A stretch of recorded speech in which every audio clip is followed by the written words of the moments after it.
ഒരു സാധാരണ രാവിലെ 7 മണി സമയം. അത്ര തിരക്കൊന്നുമില്ലാത്ത തിരുവനന്തപുരം നഗരത്തിലേക്ക് കാസർഗോഡ് നിന്നുള്ള നൂറുകണക്കിന് ആളുകൾ തീവണ്ടി ഇറങ്ങുകയാണ്. വലിയൊരു ജനപ്രവാഹത്തിന്റെ തുടക്കം. അതെ അതെ, അവർക്ക് പിന്നാലെ ഗ്രാമങ്ങളിൽ നിന്നും നഗരങ്ങളിൽ നിന്നുമായിട്ട് പ്രത്യേകം ബുക്ക് ചെയ്ത ബസ്സുകളിലും കാറുകളിലുമായി പതിനായിരങ്ങൾ അങ്ങോട്ട് തുടർച്ചയായി ഒഴുകിയെത്തുന്നു. ശരിക്കും ഒരു ഉത്സവ പ്രതീതിയായിരുന്നു അവിടെ. തീർച്ചയായും. ഇന്നലെ, അതായത് 2026 മെയ് 18 തിങ്കളാഴ്ച, കേരളത്തിന്റെ തലസ്ഥാനം അക്ഷരാർത്ഥത്തിൽ ഒരു ജനസാഗരമായി മാറിയെന്ന് തന്നെ പറയാം. തിരുവനന്തപുരം അങ്ങനെയൊന്ന് കണ്ടിട്ട് കുറേ നാളായിട്ടുണ്ടാവും. ശരിയാണ്. അപ്പോൾ ഈ ഡീപ് ഡൈവ് വിശകലനത്തിലൂടെ നമ്മൾ ഇന്ന് പരിശോധിക്കുന്നത് കേരള രാഷ്ട്രീയത്തിൽ സംഭവിച്ച ആ ഒരു വലിയ മാറ്റത്തെക്കുറിച്ചാണ്. അതായത് 10 വർഷത്തെ കാത്തിരിപ്പിന് ശേഷമുള്ള ആ വലിയ മാറ്റം. അതെ, 10 വർഷം നീണ്ടുനിന്ന പിണറായി വിജയന്റെ നേതൃത്വത്തിലുള്ള ആ ഒരു ഇടതുപക്ഷ ഗവൺമെന്റിന്റെ ഭരണത്തിന് അന്ത്യം കുറിച്ചുകൊണ്ട് ശ്രീ വി.ഡി. സതീശൻ കേരളത്തിന്റെ 13ാമത് മുഖ്യമന്ത്രിയായി സ്ഥാനമേറ്റിരിക്കുകയാണ്. ഒരു പുതിയ രാഷ്ട്രീയ യുഗത്തിന്റെ തുടക്കം തന്നെയാണിത്. അപ്പോൾ ഈ വിഷയത്തിന്റെ ആഴങ്ങളിലേക്ക് പോകുന്നതിന് മുൻപ് തന്നെ കേൾക്കുന്ന നിങ്ങളോടൊരു കാര്യം ഞാൻ പ്രത്യേകം ഓർമ്മിപ്പിക്കട്ടെ. നമ്മൾ ഇന്ന് പരിശോധിക്കുന്ന ഈ റിപ്പോർട്ടുകളിലും വാർത്തകളിലുമൊക്കെ വ്യത്യസ്തമായ, ചിലപ്പോൾ കുറച്ച് തീവ്രമായ രാഷ്ട്രീയ അഭിപ്രായങ്ങൾ ഉണ്ടായേക്കാം. സ്വാഭാവികമാണല്ലോ, അത് രാഷ്ട്രീയത്തിൽ എപ്പോഴും അങ്ങനെയാണല്ലോ. അതെ. എന്നാൽ നമ്മളിവിടെ ഏതെങ്കിലും ഒരു രാഷ്ട്രീയ പക്ഷം പിടിക്കുകയോ ആരുടെയെങ്കിലും ഐഡിയോളജീസിനെ പിന്തുണയ്ക്കുകയോ അല്ല ചെയ്യുന്നത്. അല്ല, നമ്മൾ തികച്ചും നിഷ്പക്ഷമായിട്ടാണ് കാര്യങ്ങൾ കാണുന്നത്. മറിച്ച് നമ്മുടെ മുന്നിലുള്ള വിവരങ്ങളെ തികച്ചും ഒബ്ജക്റ്റീവായിട്ട് വിശകലനം ചെയ്ത് ഈ മാറ്റത്തിന്റെ യഥാർത്ഥ വ്യാപ്തി മനസ്സിലാക്കുക മാത്രമാണ് നമ്മുടെ ലക്ഷ്യം. അപ്പോൾ ഇന്ന് നമ്മൾ പ്രധാനമായും ഫോക്കസ് ചെയ്യുന്നത് എന്തൊക്കെയാണ്? ഈ വിശകലനത്തിലൂടെ നമ്മൾ അന്വേഷിക്കുന്നത് പ്രധാനമായും 3 കാര്യങ്ങളാണ്. ഒന്ന്, ഈ വമ്പൻ ജനപങ്കാളിത്തം, പിന്നെ ഗ്രാമങ്ങളിൽ നിന്നുള്ള പ്രവർത്തകരുടെ ആ വലിയ ആവേശം, പിന്നെ മുൻനിരയിൽ വന്നിരുന്ന മറ്റ് സംസ്ഥാനങ്ങളിലെ മുഖ്യമന്ത്രിമാർ. ഇതൊക്കെ നൽകുന്ന സൂചനകൾ വളരെ വലുതാണ്.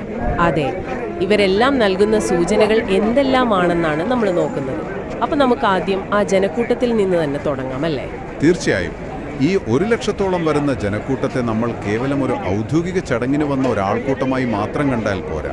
ഒരു വെറും കാഴ്ചക്കാരായിട്ട് കാണാൻ പറ്റില്ല എന്നാണോ? അതെ. ഇവിടെ നമ്മൾ മനസ്സിലാക്കേണ്ട ഏറ്റവും പ്രധാനപ്പെട്ട കാര്യം 10 വർഷം എന്നത് രാഷ്ട്രീയത്തിൽ വളരെ വലിയൊരു കാലയളവാണെന്നാണ്. ഒരു ജനറേഷൻ തന്നെ മാറി വരുന്ന സമയം. ശരിയാണ്, 10 വർഷം ഒരു ചെറിയ സമയമല്ല. അതുകൊണ്ട് തന്നെ ഒരു വലിയ മാറ്റത്തിന്റെ ഭാരം ആ ജനക്കൂട്ടത്തിന്റെ ആവേശത്തിൽ നമുക്ക് കൃത്യമായി വായിച്ചെടുക്കാൻ കഴിയും. ഒരു നിമിഷം, അവിടെയാണ് എനിക്കൊരു ചെറിയ സംശയമുള്ളത്. ലക്ഷക്കണക്കിന് ആളുകൾ വരുന്നു എന്ന് പറയുമ്പോൾ ഇതിൽ എന്താണ് ഇത്ര അത്ഭുതപ്പെടാനുള്ളത് എന്ന് വെച്ചാൽ? അതായത്, രാഷ്ട്രീയ പാർട്ടികൾക്ക് അവരുടേതായ വലിയ സംഘടനാ സംവിധാനങ്ങളുണ്ടല്ലേ. അവർ അവരുടെ കീഴ്ഘടകങ്ങൾക്ക് നിർദ്ദേശം നൽകുന്നു, വാഹനങ്ങൾ ഏർപ്പാടാക്കുന്നു, ആളുകളെ കൊണ്ടുവരുന്നു, ഫിസിക്കലായിട്ട് ആളുകളെ എത്തിക്കുന്നു. അതെ, ഇതൊരു തികച്ചും സ്വാഭാവികമായ ഒരു ഷോ ഓഫ് സ്ട്രെങ്ത് അഥവാ ഒരു ശക്തി പ്രകടനം മാത്രമല്ലേ? ഇതിനെ ഒരു വൈകാരിക മുഹൂർത്തമായി വ്യാഖ്യാനിക്കേണ്ട വലിയ കാര്യമുണ്ടോ? ആ ഒറ്റ നോട്ടത്തിൽ അതൊരു സംഘടനാപരമായ ശക്തി പ്രകടനമായി നമുക്ക് തോന്നാം. പക്ഷെ അങ്ങനെ വളരെ ലളിതമായി തള്ളിക്കളയാൻ കഴിയുന്ന ഒന്നല്ല ഇത്. ഓ, അങ്ങനെയാണോ? അതെ. ഇതിന്റെ യഥാർത്ഥ കാരണം മനസ്സിലാക്കണമെങ്കിൽ നമ്മൾ ഈ 10 വർഷത്തെ ഭരണത്തുടർച്ച പ്രതിപക്ഷ പ്രവർത്തകരിലുണ്ടാക്കിയ മാനസികാവസ്ഥ എന്താണെന്ന് പരിശോധിക്കണം. അതായത് അധികാരത്തിന് പുറത്തു നിന്നവരുടെ മാനസികാവസ്ഥ. കൃത്യമായിട്ട്. ഇതിനെ നമുക്ക് വളരെ ലളിതമായൊരു ഉദാഹരണത്തിലൂടെ നോക്കാം. നിങ്ങൾ വെള്ളത്തിനടിയിൽ കുറച്ചുനേരം ശ്വാസം അടക്കി പിടിക്കുന്നൊരു അവസ്ഥയെക്കുറിച്ചൊന്ന് ചിന്തിച്ചു നോക്കൂ. ശ്വാസം അടക്കി പിടിക്കുന്നു. കുറച്ചു സമയം കഴിഞ്ഞ് നിങ്ങൾ പെട്ടെന്ന് ജലനിരപ്പിന് മുകളിലേക്ക് വരുമ്പോൾ നിങ്ങൾ സാധാരണഗതിയിലല്ല ശ്വാസമെടുക്കുക, മറിച്ച് വലിയൊരു ആർത്തിയോടെ വായുവിലേക്ക് കുതിക്കും, അല്ലേ? അതായത് ഒരു ജീവവായുവിനായുള്ള വലിയൊരു പിടയൽ. അതെ, ഒരുപാട് നാളത്തെ ശ്വാസമുട്ടലിന് ശേഷമുള്ള ഒരു തുറന്നുവിടൽ. നല്ലൊരു താരതമ്യാണത്. കേരള രാഷ്ട്രീയത്തിൽ ഇപ്പോൾ നമ്മൾ കാണുന്ന ഈ വലിയ ആൾക്കൂട്ടം അത്തരത്തിലുള്ള വലിയൊരു ശ്വാസമെടുക്കലാണ്. കേരളം പൊതുവെ ഓരോ 5 വർഷവും ഭരണം മാറി വരുന്നൊരു രീതിയാണല്ലോ പിന്തുടർന്നിരുന്നത്. അതെ, ഒരു 5 വർഷം ഇടത്, പിന്നെ 5 വർഷം വലത്, അങ്ങനെയാണല്ലോ പതിവ്. എന്നാൽ തുടർച്ചയായി 2 തവണ, അതായത് 10 വർഷം ഒരു മുന്നണി അധികാരത്തിന്റെ പുറത്തു നിൽക്കുമ്പോൾ ആ പാർട്ടിയുടെ താഴെത്തട്ടിലുള്ള പ്രവർത്തകർ അനുഭവിക്കുന്ന വലിയൊരു രാഷ്ട്രീയ ശ്വാസമുട്ടലുണ്ട്. ശരിയാണ്, അവർക്കത് വലിയൊരു പ്രശ്നം തന്നെയായിരിക്കും. തീർച്ചയായും. ഒരു തലമുറയ്ക്ക് തന്നെ ഈ മാറ്റം പുതിയതാണ്. ആ ഒരു വലിയ കാത്തിരിപ്പിന്റെ അണക്കെട്ടാണ് ഇന്നലെ തിരുവനന്തപുരത്ത് നമ്മൾ കണ്ട ആ 1,00,000 പേരിലൂടെ പൊട്ടിപ്പൊളിഞ്ഞ് പുറത്തു ചാടിയത്. വാവ്, നിങ്ങൾ പറഞ്ഞ ആ തലമുറ മാറ്റത്തിന്റെ കാര്യം വളരെ രസകരമായി എനിക്ക് തോന്നുന്നു. അതൊരു പ്രധാനപ്പെട്ട പോയിന്റാണ്. അതായത് ഒരു 20ഓ 21ഓ വയസ്സുള്ള ഒരു പുതിയ വോട്ടറെ സംബന്ധിച്ച് അവരുടെ ബോധമണ്ഡലത്തിൽ 10 വർഷമായി ഒരേ സർക്കാരാണുള്ളതല്ലേ? അതെ, അവരുടെ ഓർമ്മ വെച്ച കാലം മുതൽ ഒരേ മുഖ്യമന്ത്രിയാണ്. അവർ മുതിർന്നൊരു പൗരനായതിനു ശേഷം അവരുടെ ഓർമ്മയിൽ ആദ്യമായാണ് ഒരു ഭരണമാറ്റം സംഭവിക്കുന്നത്. അതെ, അവരുടെ ജീവിതത്തിലെ ആദ്യത്തെ വലിയ രാഷ്ട്രീയ മാറ്റമാണത്. അതുകൊണ്ടാണ് ഇതൊരു സാധാരണ ശക്തി പ്രകടനത്തിനപ്പുറത്തേക്ക് മാറുന്നത്. വെറുമൊരു ആൾക്കൂട്ടമല്ല എന്നർത്ഥം. അതെ, സംഘടനാ സംവിധാനം ഉപയോഗിച്ച ആളുകളെ നിങ്ങൾക്ക് ഫിസിക്കലായി കൊണ്ടുവരാം. പക്ഷേ ആൾക്കൂട്ടത്തിന്റെ മുഖത്തെ ആ വലിയ പ്രതീക്ഷ, ആ ഒരു വൈകാരികത, അതൊരിക്കലും കൃത്രിമമായി ഉണ്ടാക്കാൻ കഴിയില്ലല്ലോ. ശരിയാണ്, ആ സന്തോഷം ഫെയ്ക്ക് ചെയ്യാൻ പറ്റില്ല. അതെ, ആ 10 വർഷത്തെ നീണ്ട കാത്തിരിപ്പിന്റെ ഫലമാണ്. ആ പറയുന്ന വൈകാരികത എത്രത്തോളം വ്യക്തിപരമാണെന്ന് മനസ്സിലാക്കാൻ നമുക്ക് ഈ റിപ്പോർട്ടിൽ തന്നെയുള്ള ഒരു ചെറിയ സംഭവം നോക്കാം. ആ 1,00,000 പേരിൽ നിന്ന് കുറച്ചു പേരിലേക്ക് നമ്മൾ ഫോക്കസ് ചെയ്യുന്നു. അതെ, ആ വലിയ ആൾക്കൂട്ടത്തിൽ നിന്ന് വെറും 2 മുഖങ്ങളിലേക്ക് നമുക്കൊന്ന് സൂം ചെയ്തു നോക്കാം. നമ്മുടെ റിപ്പോർട്ടുകളിൽ പരാമർശിച്ചിരിക്കുന്ന ഒരു പ്രത്യേക സംഭവമുണ്ട്. എന്താണത്? മലപ്പുറം ജില്ലയിലെ കുളത്തൂർ എന്ന ചെറിയൊരു ഗ്രാമത്തിൽ നിന്നുമെത്തിയ ജനാബ് റായിൻകുട്ടി ഹാജിയും അദ്ദേഹത്തിന്റെ സുഹൃത്തായ മുഹമ്മദ് ഹിസ്ഹാക്കും. ഇവർ RSP പ്രതിനിധികളാണല്ലേ? അതെ, RSP പ്രവർത്തകരാണ്. എനിക്കിതിൽ ഏറ്റവും കൗതുകം തോന്നിയ കാര്യം എന്താണെന്ന് വെച്ചാൽ, തിങ്കളാഴ്ച നടക്കുന്ന പരിപാടിക്ക് ഇവർ ഞായറാഴ്ച തന്നെ തലസ്ഥാനത്തെത്തി കാത്തിരിക്കുകയാണ് എന്നതാണ്. ഒരു ദിവസം മുൻപേ തന്നെ? അതെ, ഒരു ദിവസം മുൻപ് വന്ന് അവരവിടെയുണ്ട്. ആ ഒരു ചെറിയ സംഭവം നമ്മൾ നേരത്തെ പറഞ്ഞ വലിയ രാഷ്ട്രീയ മാറ്റത്തിന്റെ സൂക്ഷ്മമായ ഒരു ചിത്രമാണ് നൽകുന്നത്. ഈ ഗ്രാമീണ പ്രവർത്തകരുടെ പ്രതികരണം വളരെ പ്രാധാന്യമർഹിക്കുന്നതാണ്. അവിടെയാണ് എനിക്ക് നിങ്ങളോട് ചോദിക്കാനുള്ളത്. VD സതീശൻ മുഖ്യമന്ത്രിയാകുന്നു, മറ്റു നേതാക്കൾ മന്ത്രിമാരാകുന്നു. സ്വാഭാവികമായും അവർക്ക് അധികാരവും പദവികളും പുതിയ ഓഫീസുകളുമൊക്കെ ലഭിക്കുന്നു, അല്ലേ? അതെ, അവർ അധികാരത്തിലേക്ക് വരുന്നു. എന്നാൽ മലപ്പുറത്തെ ഒരു ഉൾനാടൻ ഗ്രാമത്തു നിന്നുള്ള ഈ റായിൻകുട്ടി ഹാജിക്ക് ഇതുകൊണ്ട് നേരിട്ട് എന്താണ് ലഭിക്കുന്നത്? ഒരു സാധാരണക്കാരന്റെ കാഴ്ചപ്പാടിൽ നോക്കുമ്പോൾ അതെ, സ്വന്തം പോക്കറ്റിൽ നിന്ന് കാശു മുടക്കി ഒരു ദിവസത്തെ അധ്വാനവും സമയവും മാറ്റിവെച്ച് ഒരു ദിവസം മുൻപേ വന്ന് കാത്തിരിക്കാൻ മാത്രം എന്ത് നേട്ടമാണ് ഈ സാധാരണക്കാർക്ക് ഇതിൽ നിന്നും കിട്ടുന്നത്? ഒറ്റ നോട്ടത്തിൽ അതൊരു ചോദ്യം തന്നെയാണ്. നേതാക്കൾക്ക് അധികാരം കിട്ടുമ്പോൾ ഇവരെന്തിനാണ് ഇത്രയധികം ആവേശം കൊള്ളുന്നത്? നിങ്ങൾ ചോദിച്ചത് വളരെ ന്യായമായൊരു ചോദ്യമാണ്. പുറത്തുനിന്ന് നോക്കുന്ന ഒരാൾക്ക് ഇതൊരു നഷ്ടക്കച്ചവടമായി തോന്നാം. പോക്കറ്റിൽ നിന്ന് കാശ് ചെലവാക്കി പോവുകയാണല്ലോ. അതെ, യാതൊരു സാമ്പത്തിക ലാഭവുമില്ലല്ലോ. പക്ഷേ ഇതൊരു സാമ്പത്തികമോ ഭൗതികമോ ആയ കൊടുക്കൽ വാങ്ങലല്ല. ഈ ചോദ്യത്തിനുള്ള ഉത്തരം കിടക്കുന്നത് അവരുടെ സ്വത്വബോധത്തിൽ, അഥവാ അവരുടെ ഐഡന്റിറ്റിയിലാണ്. ഐഡന്റിറ്റിയിൽ? അതൊന്ന് വിശദീകരിക്കാമോ? അതായത്, നമ്മുടെ നാട്ടിലെ സാധാരണ ജനങ്ങൾക്ക് ജനാധിപത്യം എന്നതും വോട്ട് ചെയ്യുക എന്നതും കേവലം 5 വർഷത്തിലൊരിക്കൽ നടക്കുന്ന ഒരു വിരസമായ പ്രക്രിയ മാത്രമല്ല. അതവരുടെ വ്യക്തിത്വത്തിന്റെ, അവരുടെ ജീവിതത്തിന്റെ തന്നെ ഭാഗമാണ്. രാഷ്ട്രീയം എന്നത് അവർക്കൊരു വികാരം കൂടിയാണല്ലേ? അതെ, 10 വർഷം തങ്ങളുടെ രാഷ്ട്രീയ ആശയങ്ങൾ പരാജയപ്പെടുമ്പോൾ, അല്ലെങ്കിൽ തങ്ങൾ വിശ്വസിക്കുന്ന പ്രസ്ഥാനം അധികാരത്തിന് പുറത്തു നിൽക്കുമ്പോൾ, അവർ സ്വന്തം ജീവിതത്തിൽ തന്നെ അനുഭവിക്കുന്ന ഒരു വലിയ ഒറ്റപ്പെടലുണ്ട്. അപ്പോ നിങ്ങൾ പറയുന്നത് താൻ വിശ്വസിക്കുന്ന പ്രസ്ഥാനം തിരികെ അധികാരത്തിൽ വരുമ്പോൾ അതവർ സ്വന്തം വ്യക്തിപരമായ വിജയമായി കാണുന്നു എന്നാണ്? തീർച്ചയായും, അതാണ് കാര്യം. രായൻകുട്ടി ഹാജിയെപ്പോലുള്ളവർക്ക് അവിടെ ലഭിക്കുന്നത് വലിയൊരു മാനസിക അംഗീകാരമാണ്. അതായത്, ഞാനും ഇതിന്റെ ഭാഗമാണ് എന്നൊരു തോന്നൽ. അതെ, ഈ വലിയ മാറ്റം എന്റെ കൂടി വിജയമാണ്, ഞാനും ഇതിന്റെ ഭാഗമാണ് എന്നൊരു ഉറപ്പ്. രാഷ്ട്രീയ നിരീക്ഷകർ ഇതിനെ ഇമോഷണൽ ഓണർഷിപ്പ്, അല്ലെങ്കിൽ വൈകാരികമായ ഉടമസ്ഥാവകാശം എന്നാണ് വിളിക്കുന്നത്. വാവ്, ഇമോഷണൽ ഓണർഷിപ്പ്, നല്ലൊരു വാക്കാണത്. ഈ ഉടമസ്ഥാവകാശം ഉള്ളതുകൊണ്ടാണ് അവർ ഒരു ദിവസം മുൻപേ വന്ന് ഈ മുഹൂർത്തത്തിനായി കാത്തിരിക്കുന്നത്. ഇത് വെറുമൊരു കാഴ്ച കാണലല്ല. അല്ല, ചരിത്രത്തിന്റെ ഭാഗമാകലാണ്. അതെ, ഇതൊരു ചരിത്ര മുഹൂർത്തത്തിൽ തങ്ങളുടെ സാന്നിധ്യം ഉറപ്പിക്കലാണ്. ഇത് കേൾക്കുന്ന നിങ്ങളൊന്ന് ആലോചിച്ചു നോക്കൂ. 10 വർഷമായി നിങ്ങൾ ജോലി ചെയ്യുന്ന ഒരു കമ്പനിയിൽ നിങ്ങൾക്ക് അർഹതപ്പെട്ട ഒരു പ്രൊമോഷൻ നിരന്തരം കിട്ടാതെ പോവുകയും ഒടുവിൽ ദീർഘനാളത്തെ ആ വലിയ കാത്തിരിപ്പിന് ശേഷം നിങ്ങളെ തേടി ആ അംഗീകാരം വരികയും ചെയ്യുമ്പോഴുണ്ടാകുന്നൊരു വല്ലാത്ത സന്തോഷമില്ലേ? അതൊരു വലിയ സന്തോഷം തന്നെ ആയിരിക്കുമല്ലോ. അതെ, ആ ഒരു ദിവസത്തിനായി, ആ പുതിയ ഓഫീസിലേക്ക് കയറുന്നതിനായി നിങ്ങൾ ഒരുപാട് മുന്നേ തന്നെ തയ്യാറെടുക്കും. നിങ്ങളുടെ സുഹൃത്തുക്കളോട് അത് പങ്കുവെക്കും, അല്ലേ? തീർച്ചയായും, നമ്മളെല്ലാവരോടും അത് പറയും. അതുപോലെ തന്നെയാണിതും. ഒരു വലിയ മാറ്റത്തിന്റെ ഭാഗമാകാൻ, ആ വിജയം തന്റേതുകൂടിയാണെന്ന് ആഘോഷിക്കാൻ താഴെത്തട്ടിലുള്ള ജനങ്ങൾ കാണിക്കുന്ന ഒരു വലിയ വൈകാരിക ത്വരയാണ് ഈ ജനക്കൂട്ടം. വളരെ കൃത്യമായ ഒരു താരതമ്യമാണത്. കൂടാതെ നമ്മൾ മനസ്സിലാക്കേണ്ട മറ്റൊരു കാര്യമുണ്ട്. എന്താണത്? ഈ പറയുന്ന ഗ്രാമീണ പ്രവർത്തകരാണ് ഏത് രാഷ്ട്രീയ പാർട്ടിയുടെയും യഥാർത്ഥ എഞ്ചിൻ. അവർ പോസ്റ്റർ ഒട്ടിക്കുന്നു, വീടുകൾ കയറുന്നു, പ്രാദേശിക പ്രശ്നങ്ങളിൽ നിരന്തരം ഇടപെടുന്നു. അതെ, അവരില്ലെങ്കിൽ പാർട്ടിയില്ലാന്ന് തന്നെ പറയാം. അങ്ങനെയുള്ള സാധാരണ മനുഷ്യർ തങ്ങളുടെ സ്വന്തം ചിലവിൽ തലസ്ഥാനത്തേക്ക് വണ്ടി കയറുന്നത് പുതിയ സർക്കാരിനൊരു വ്യക്തമായ സിഗ്നൽ കൂടിയാണ് നൽകുന്നത്. ഒരു ഓർമ്മപ്പെടുത്തലാണല്ലേ? അതെ, കഴിഞ്ഞ 10 വർഷം ഞങ്ങൾ നിങ്ങൾക്കായി കാത്തിരുന്നു, നിങ്ങൾക്ക് വേണ്ടി കഷ്ടപ്പെട്ടു, ഇനി നിങ്ങൾ ഞങ്ങളുടെ പ്രതീക്ഷകൾക്കൊത്ത് പ്രവർത്തിക്കണം എന്നൊരു വലിയ ഓർമ്മപ്പെടുത്തലാണത്. അപ്പോൾ നമ്മള് ആ ജനസാഗരത്തെക്കുറിച്ചും താഴെത്തട്ടിലെ സാധാരണക്കാരുടെ വൈകാരികതയ്ക്ക് പിന്നിലെ കാരണങ്ങളും വളരെ കൃത്യമായി കണ്ടു. ഇനി നമുക്ക് മറ്റൊരു പ്രധാനപ്പെട്ട കാര്യത്തിലേക്ക് പോകാം. അതെ, ഇനി ഈ ചടങ്ങിന്റെ നേരെ വിപരീതമായ, എന്നാൽ വളരെ തന്ത്രപ്രധാനമായ മറ്റൊരു തലത്തിലേക്ക് നമുക്ക് വരാം. വേദിയിലെ അതിഥികളുടെ കാര്യമല്ലേ? അതെ, ഈ സത്യപ്രതിജ്ഞാ ചടങ്ങിലെ മുൻനിര സീറ്റുകളിലിരുന്നവരിൽ 2 പ്രത്യേക അതിഥികളുണ്ടായിരുന്നു. അയൽ സംസ്ഥാനങ്ങളായ കർണാടകത്തിലെയും തെലങ്കാനയിലെയും മുഖ്യമന്ത്രിമാർ. ഈ പ്രൗഢഗംഭീരമായ സദസ്സിന് സാക്ഷികളാകാൻ അവർ നേരിട്ടെത്തി.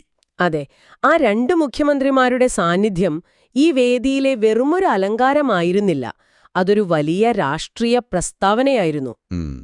ഇവിടെയാണ് എന്റെ അടുത്ത വലിയ ചോദ്യം വരുന്നത്.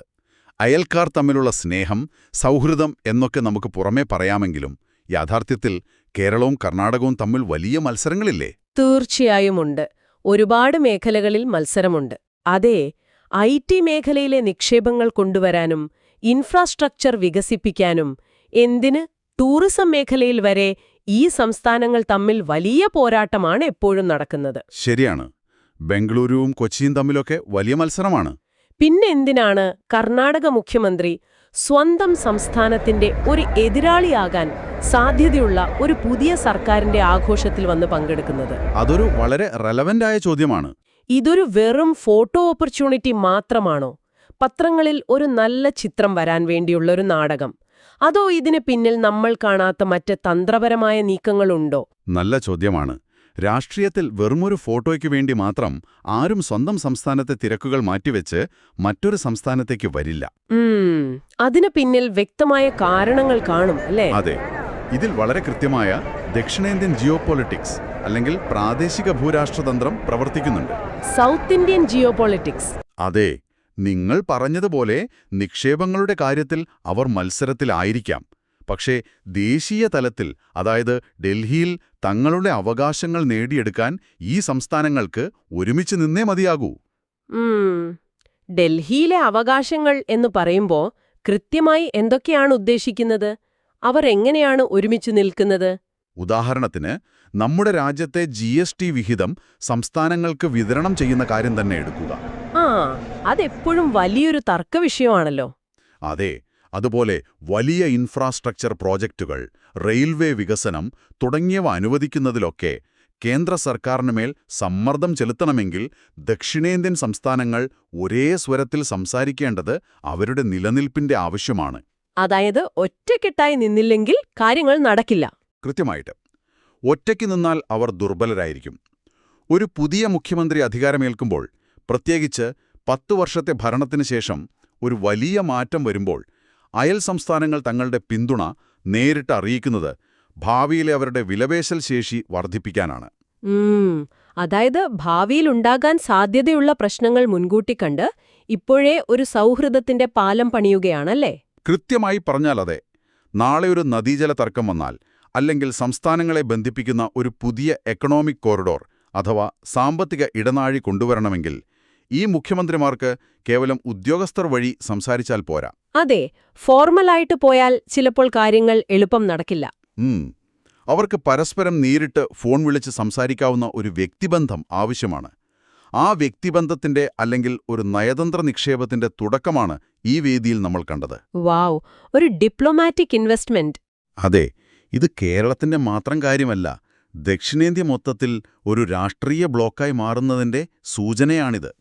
അപ്പോൾ ഇത് കേൾക്കുന്ന നിങ്ങളൊരു ബിസിനസ്സുകാരനാണെങ്കിൽ, ഒരുപക്ഷേ കേരളത്തിൽ നിന്ന് ബംഗളൂരുവിലേക്കോ ഹൈദരാബാദിലേക്കോ സാധനങ്ങൾ കയറ്റി അയക്കുന്ന ഒരാളാണെങ്കിൽ, ഈ മുഖ്യമന്ത്രിമാർ തമ്മിലുള്ള ചിരിയും സൗഹൃദവും നിങ്ങൾ പ്രത്യേകം ശ്രദ്ധിക്കണം. അതെ, അത് നിങ്ങളുടെ ബിസിനസ്സിനെ നേരിട്ട് ബാധിക്കുന്ന കാര്യമാണ്. കാരണം ഭാവിയിലെ അന്തർസംസ്ഥാന ചരക്ക് ഗതാഗതത്തിലെ നികുതി പ്രശ്നങ്ങളോ അല്ലെങ്കിൽ ചെക്ക് പോസ്റ്റുകളിലെ വലിയ കുരുക്കുകളോ ഒക്കെ പരിഹരിക്കാൻ ഈയൊരു വേദിയിൽ തുടങ്ങിയ നയതന്ത്ര ബന്ധം ഒരു വലിയ കാരണമായേക്കാമല്ലേ? തീർച്ചയായും, അതൊരു വലിയ മാറ്റത്തിന്റെ തുടക്കമാണ്. ഇത് വെറും രാഷ്ട്രീയക്കാരുടെ മാത്രം കാര്യമല്ല. സാധാരണക്കാരുടെ സാമ്പത്തിക ചുറ്റുപാടിനെയും വ്യവസായങ്ങളെയും വരെ സ്വാധീനിക്കാൻ പോകുന്ന വലിയൊരു മാറ്റത്തിന്റെ അടിത്തറയാണിത്. തികച്ചും ശരിയാണ്. ഇതൊരു പുതിയ പ്രാദേശിക രാഷ്ട്രീയ സമവാക്യമാണ്. ഓരോ സംസ്ഥാനവും തങ്ങളുടെ സ്വന്തം താൽപ്പര്യങ്ങൾ സംരക്ഷിച്ചുകൊണ്ട് തന്നെ പൊതുവായ ആവശ്യങ്ങൾക്കായി എങ്ങനെ കൈകോർക്കുന്നു എന്നതിന്റെ വലിയൊരു ഉദാഹരണമാണ് ഈ സത്യപ്രതിജ്ഞാവേദി. അതെ, വളരെ മനോഹരമായ ഒരു കാഴ്ച. ഇത് വെറും ഒരു ഭരണമാറ്റമെന്നതിലുപരി കേന്ദ്ര സംസ്ഥാന ബന്ധങ്ങളിൽ പുതിയൊരു അധ്യായത്തിന് തുടക്കം കുറിക്കാൻ സാധ്യതയുള്ള ഒന്നാണ്. അപ്പോൾ 1 മണിക്കൂർ മാത്രം നീണ്ടുനിന്ന ആ ഒരു സത്യപ്രതിജ്ഞാ ചടങ്ങിന് പിന്നിലെ എത്ര പാളികളാണ് നമ്മളിന്ന് ഈ വിശകലനത്തിൽ തുറന്നു നോക്കിയതല്ലേ? അതെ, ഒരുപാട് തലങ്ങളുള്ള ഒരു സംഭവമായിരുന്നു അത്. കാസർഗോഡ് മുതൽ തിരുവനന്തപുരം വരെ ഒഴുകിയെത്തിയ ആ 1,00,000 ആളുകൾ വെറുമൊരു ജനക്കൂട്ടമായിരുന്നില്ല. അതൊരു 10 വർഷത്തെ, ഒരു പതിറ്റാണ്ടിന്റെ രാഷ്ട്രീയ ശ്വാസം മുട്ടൽ പൊട്ടിത്തെറിച്ചതായിരുന്നു. ആ വൈകാരികത നമ്മൾ കണ്ടു. അതിലെ ഓരോ വ്യക്തിക്കും വ്യക്തമായ വൈകാരിക കാരണങ്ങളുണ്ടായിരുന്നു. അതെ, മാറ്റത്തിന്റെ വേഗതയും ആഴവും മനസ്സിലാക്കാൻ ആ ജനക്കൂട്ടം നമ്മളെ സഹായിച്ചു. ഒപ്പം മലപ്പുലത്തെ കുളത്തൂരിൽ നിന്നെത്തിയ റായിൻകുട്ടി ഹാജിയെയും മുഹമ്മദ് ഹിസാക്കിനെയും പോലുള്ളവർ വെറും ഒരു കാഴ്ചക്കാരായിരുന്നില്ല. അല്ല, അവർ ഇതിന്റെ ഓണേഴ്സ് കൂടിയാണ്. അതെ, ഈ വലിയ മാറ്റത്തിന്റെ വൈകാരികമായ ഉടമസ്ഥാവകാശം ഏറ്റെടുത്ത ഒരു പുതിയ തുടക്കത്തിൽ തങ്ങളുടെ പങ്ക് ഉറപ്പിക്കാൻ വന്ന ഗ്രാമീണ ഇന്ത്യയുടെ യഥാർത്ഥ പ്രതിനിധികളായിരുന്നു അവർ. അതെ, സാധാരണക്കാരുടെ ആവേശം. അതുപോലെ മുൻനിരയിൽ വന്നിരുന്ന കർണാടക, തെലങ്കാന മുഖ്യമന്ത്രിമാർ വെറും അതിഥികളായിരുന്നില്ല. ഭാവിയിലെ ശക്തമായൊരു ദക്ഷിണേന്ത്യൻ സഖ്യത്തിന്റെ വിത്തുപാകുക കൂടിയായിരുന്നു അവർ അവിടെ ചെയ്തത്. ഈ മാറ്റങ്ങളെല്ലാം തന്നെ വിരൽ ചൂണ്ടുന്നത് ഒരൊറ്റ യാഥാർത്ഥ്യത്തിലേക്കാണ്. എന്താണത്? രാഷ്ട്രീയത്തിൽ ഒരു കാര്യവും ശൂന്യതയിൽ സംഭവിക്കുന്നില്ല. ഓരോ വ്യക്തിയുടെ സാന്നിധ്യത്തിനും ഓരോ ജനക്കൂട്ടത്തിനും അതിൻ്റേതായ കൃത്യമായ കാരണങ്ങളും ഭാവിയിലേക്കുള്ള വലിയ പ്രത്യാഘാതങ്ങളുമുണ്ട്. അത് മനസ്സിലാക്കുമ്പോഴാണ് നമ്മൾ ശരിക്കും വിവരമുള്ളവരാകുന്നത്. തീർച്ചയായും നമ്മൾ ആ കാര്യങ്ങൾ വളരെ ഡീറ്റെയിൽ ആയിട്ട് തന്നെ മനസ്സിലാക്കി. അതുകൊണ്ട് തന്നെ ഈ വിശകലനം ഇവിടെ അവസാനിക്കുമ്പോൾ ഇത് കേൾക്കുന്ന നിങ്ങളുടെ ചിന്തയിലേക്ക് ഞാനൊരു ചോദ്യം ഇട്ടു തരികയാണ്. ഒരു ചിന്താവിഷയം. അതെ, നിങ്ങൾക്കത് സ്വന്തമായി ആലോചിക്കാം, അല്ലെങ്കിൽ നിങ്ങളുടെ സുഹൃത്തുക്കളുമായി ചർച്ച ചെയ്യാം. നമ്മൾ നേരത്തെ ആ ശ്വാസമുട്ടലിന്റെയും പിന്നീട് വലിയ ആർത്തിയോടെ ശ്വാസം എടുക്കുന്നതിന്റെയും കാര്യം പറഞ്ഞല്ലോ. അതെ, ആ വെള്ളത്തിനടിയിലെ ഉദാഹരണം. 10 വർഷത്തെ നീണ്ട കാത്തിരിപ്പിന് ശേഷം ലക്ഷക്കണക്കിന് ജനങ്ങളുടെയും താഴെത്തട്ടിലുള്ള സാധാരണ പ്രവർത്തകരുടെയും അങ്ങേയറ്റത്തെ വൈകാരികമായ പ്രതീക്ഷകളും പേറിയാണ് ഈ പുതിയ ഗവൺമെന്റ് ആദ്യ ദിവസം തന്നെ തങ്ങളുടെ ഓഫീസിലേക്ക് കയറുന്നത്. വലിയൊരു ഭാരം തന്നെയാണത്.